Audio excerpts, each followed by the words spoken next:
Hello and welcome to another edition of our Sawdust City Happy Hour tastings. As always, myself, Marshall Ferguson, alongside the Brewmaster and co-founder, of course, of Sawdust City Brewing, Sam Corbeil, who was just picking my brain on calling a football game on national television here because I told Sam a long, long time ago there might be an opportunity for that, just like he told me a long, long time ago that Lone Wine was going to be coming out. Almost the same week, these two things came together, Sam, where we had these things we had talked about for a long, long time. But I think I could have used one of these once I was done calling the game, of course, Ottawa, BC this past week. Today we are reviewing Tropical Storm Mimosa IPA, and this is in the family of the Mojito IPA, is it not, that we had a long time ago, kind of back towards the end of the spring, start of the summer? Yeah, so the Tropical Storm series, it was Tropical Storm Mojito. This is Tropical Storm Mimosa. The next one, I think, our plan is for a daiquiri, but that's way off in the future. This was all born out of Electric Storm, and then we just sort of migrated. We were trying to find flavors that fit with this sour IPA profile. I think Mimosa being the most natural fit. It's the beer itself, the base beer, always had like this mimosa jam to it. So it was a simple one, and we figured we're trying to keep it seasonally appropriate. So the Mojito summer/spring, this is sort of winter and fall. Mimosas, I mean, I think, they're not necessarily some winter and fall, but when you think of like New Year's Eve or when there's sort of celebratory time of year, you're having champagne and orange juice. So we really went after that. And that's why daiquiri next. That's more of a summer drink, and we'll keep going, and as long as they'll have us, and we'll see how it goes. That's fantastic. I love the creativity, as always, that goes around the thought process. And yeah, you want to try and make it seasonal, but working with that base. Now, as I crack this thing open, I'm going to ask you about, obviously, the tasting notes like we always do. But I got to tell you, something that has stuck with me a long time since we've been doing these happy hour tastings is when you talked about the Mojito IPA and how a lot of people assume that you were using the lime juice to be able to get that hint in there, and then kind of balancing out the lime juice, of course, with the mint flavor that was kind of at the end of that mojito. For the mimosa, is there anything interesting like the steeping of the actual zest that you had from the limes in the Mojito IPA? Yep, exactly the same. We use fresh zest that we get from a supplier in Toronto. We pick it up the day before, so it's ultra fresh. Don't want any of the oils to get sort of volatiled off. And then instead of mint this time, sort of to bring in that grape note, we used a hop from New Zealand called Nelson Sauvin, which has like a white grape character. It's very sort of brilliant.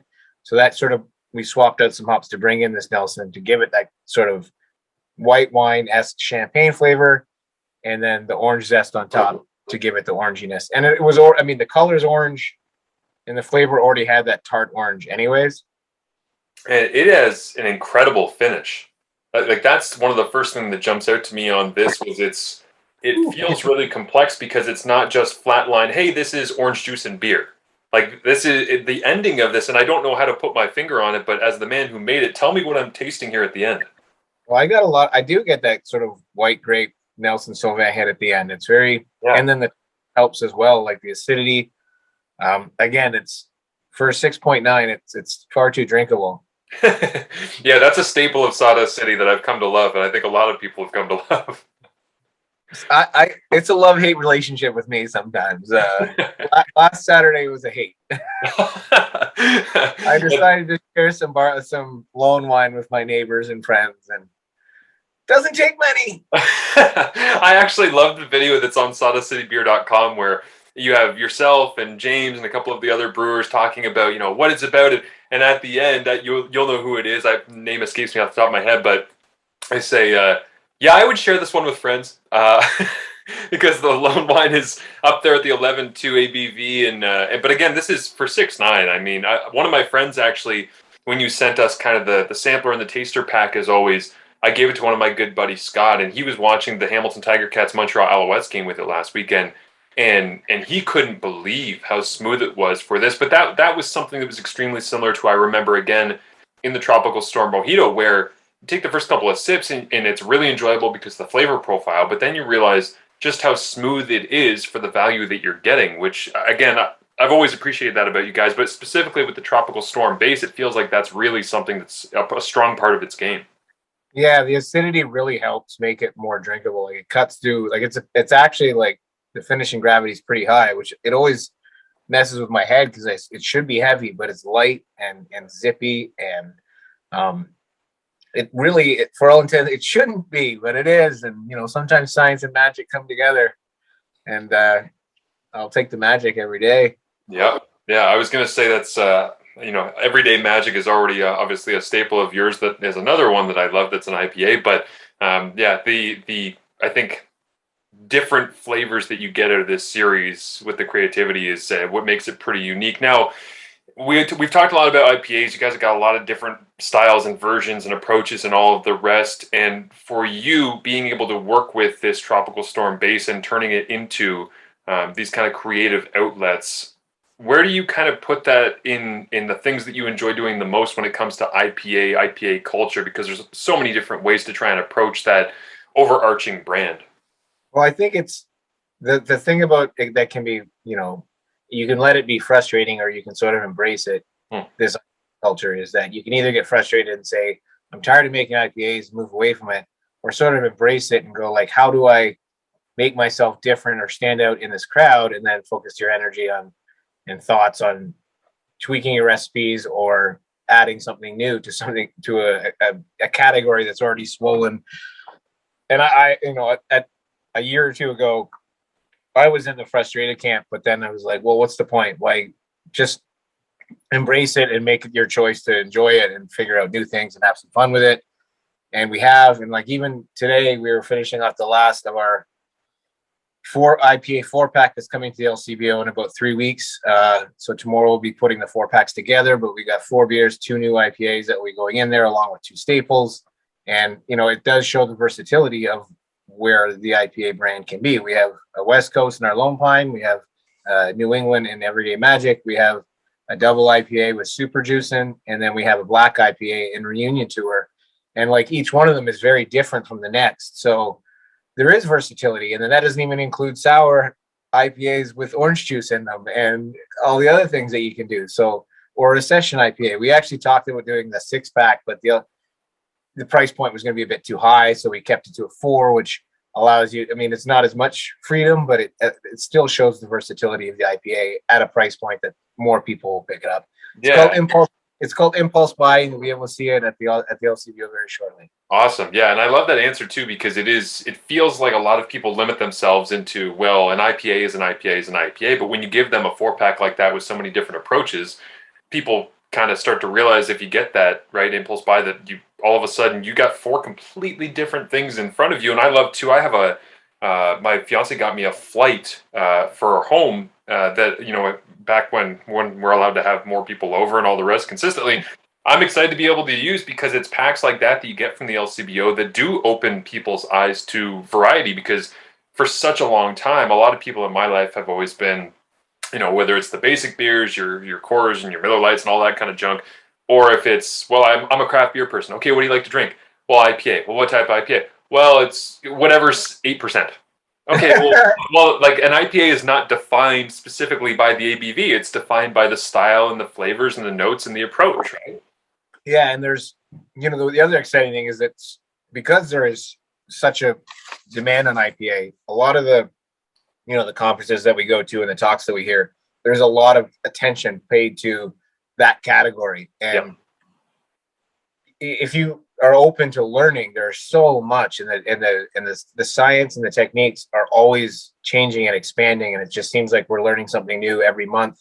And where I started and where we are 2 vastly different places. And within that time, the consumers' tastes have changed, my tastes have changed, the science has changed. So,